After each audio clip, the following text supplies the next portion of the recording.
Who do you think you owe your living to?" My son splashed the beer he was holding over my head, and as I stood there drenched, he spat out those words without a care. Rubbing my beer-stung eyes and shivering from the cold, I looked up at my son. His anger only intensified, showing no sign of concern for me. I've had enough. Clutching my hands tightly, I glared back at my son. "My name is Nancy. I'm about to turn 60. I raised our son Michael with my husband Joey, who is 5 years older than me. But Michael left home as soon as he graduated from college. Joey and I were enjoying our life as a couple, but in recent years, Joey started having chest pains and went for medical tests. The local hospital in our countryside said they couldn't handle it, and referred us to a larger hospital nearby. After seeing specialists there, it was decided that Joey needed to be treated at an even larger university hospital in the city. The doctors there said regular visits would be necessary for his treatment, and hospitalization might be needed depending on his condition. I worried because just getting to the university hospital required a 2-hour flight. The costs for the visits alone were significant, and we needed to go every 2 weeks. The financial burden was huge. We considered moving, but city rent and living expenses were high. However, calculating the transportation costs of frequent visits, we concluded that moving would be cheaper in the long run. So we moved to a small apartment close to the university hospital. Life in the new place was tough. Even with our savings, the city rent was high. Joey, who had been working until then, was advised to rest, leaving me as the sole breadwinner. Finding a job was not easy at my age, but I managed to get a cashier's job at a supermarket and started supporting our household. One day, on our way back from a hospital visit, "Mom? Dad?" We heard a voice from behind and turned to see Michael, whom we hadn't seen in over 10 years. We had always lived a modest and peaceful life, but Michael had long been dissatisfied with it. When he got a job in a big city company, he said, "I'm finally getting out of here. I won't end up in this suffocating countryside, cutting ties with these poor folks. I'm never coming back, haha." And with those words of farewell, he left home and we lost contact with him. So it was a surprise to run into him after all these years. As I was at a loss for words, Joey suggested we go for a meal since it was lunchtime and we were all hungry. We went to a nearby family restaurant for the first time in a long while. While eating, we told Michael about our recent life.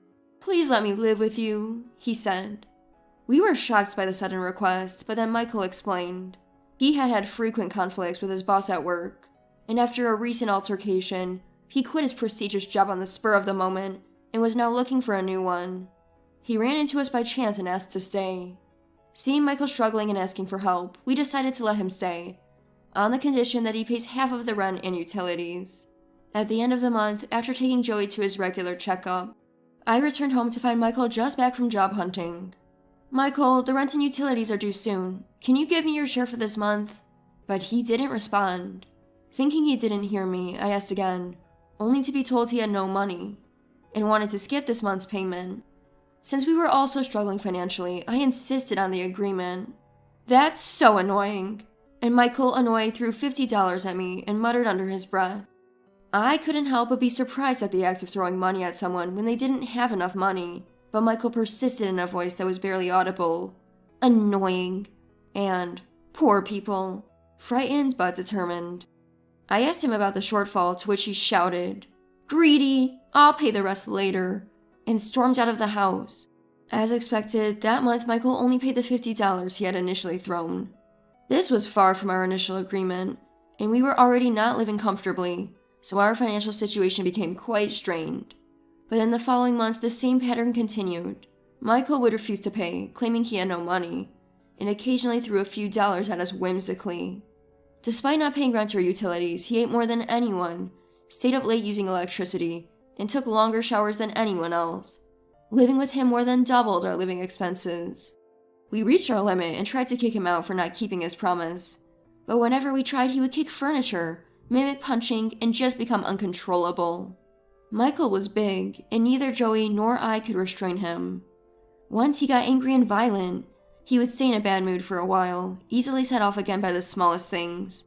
When we locked him out while he was gone, he would bang on the door, yell loudly, and even call the police, claiming his family locked him out, leaving me apologizing profusely to the officers who arrived. Living with this unpredictable ticking time bomb was hard, but he's our son, and we decided to try and set him straight. With the increased expenses due to Michael, I had to increase my part-time work hours. 3 months later, Joey's health improved significantly. We gradually reduced his hospital visits from 2 to 3 times a week to once every 6 months. On the way back from the clinic, Joey and I held hands, happy to have overcome this phase. We couldn't afford a fancy dinner at an upscale restaurant, so we decided to celebrate modestly at home. But to avoid Michael eating it, we planned a slightly extravagant lunch instead. We stopped at the supermarket and splurged a little on some expensive meat, thinking it's a celebration after all. Michael had gone out for a job interview and wouldn't be back until evening. While Joey took a bath, I carefully cooked the steak. Just as the delicious aroma of the well-cooked steaks filled the air, the entrance door suddenly opened. Michael had returned unexpectedly. Before I could say anything, Michael said, "Nice meat," and took both plates of steak. "I'm sorry, that's not yours," I shouted, but he ignored me. He easily brushed me aside when I tried to stop him and took the steak to the kitchen. Opening a beer, he started drinking. And eating the steak we had prepared for our celebration without a word of thanks. Enough is enough. You haven't paid this month's food expenses, let alone the back rent and utilities. That's for Dad's celebration. I can't forgive this, even if you're my son. I finally lost my patience and shouted. Michael sighed deeply, holding the newly opened beer bottle, and began walking towards me with big strides. Expecting a punch, I raised my arms and closed my eyes, only to feel my head getting wet. Instead of hitting me, Michael had poured the beer over my head. "Who do you think is taking care of you?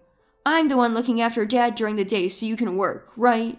I'm the one helping him shower. I'm working plenty, and yet you say it's not enough? You mean if I don't pay, I'm not contributing?" He yelled, arguing how much he had been helping us. As I opened my mouth to argue back, he smashed the empty beer bottle on the floor. The sound startling me, and he continued to yell without pause. "Money, money, money. All you think about is money, even though I'm taking care of you. I can't handle a greedy woman like that anymore, so just leave. You're unhappy because I'm not bringing in enough money, right? Then just go." Hearing the sound of a bottle breaking, Joey rushes in, but upon assessing the situation, he stares directly at Michael with a stern look. I let out a deep sigh and fixed my gaze on Michael. Even though he's my son, I can't take it anymore. "I understand. I'll leave by this weekend." At these words, Joey looked shocked and then hung his head deeply. Michael said, "You're staying another week?" he says in a troubled manner. He sounded annoyed and let out an exaggerated sigh before leaving the room without cleaning up, his footsteps echoing. I began cleaning up the broken beer bottle pieces, the wet clothes, and the floor. Joey joined in to help after a while. I couldn't help but sigh deeply, wondering how my son turned out this way. A week later, we were ready to leave the house. Having packed our belongings, the large items were already shipped, leaving only the small things. After Joey left the house first, I looked at Michael. He scoffed and shooed me away with his hand like I was an insect. "Get out of here, you greedy old woman. You don't appreciate a son who cares for you, treating me like a bastard just because I don't bring in money. You're no mother to me." That's exactly what I wanted to hear. Did you ever actually take care of Dad? Michael's face turned red with anger as soon as he heard my words. Normally, I would avoid provoking him, but knowing today was the last day, I felt the need to vent some frustration. "You're taking care of Dad at home so I can work, right? But all you do is watch TV in the living room while I'm out. You even make Dad prepare your lunch. And what about showers?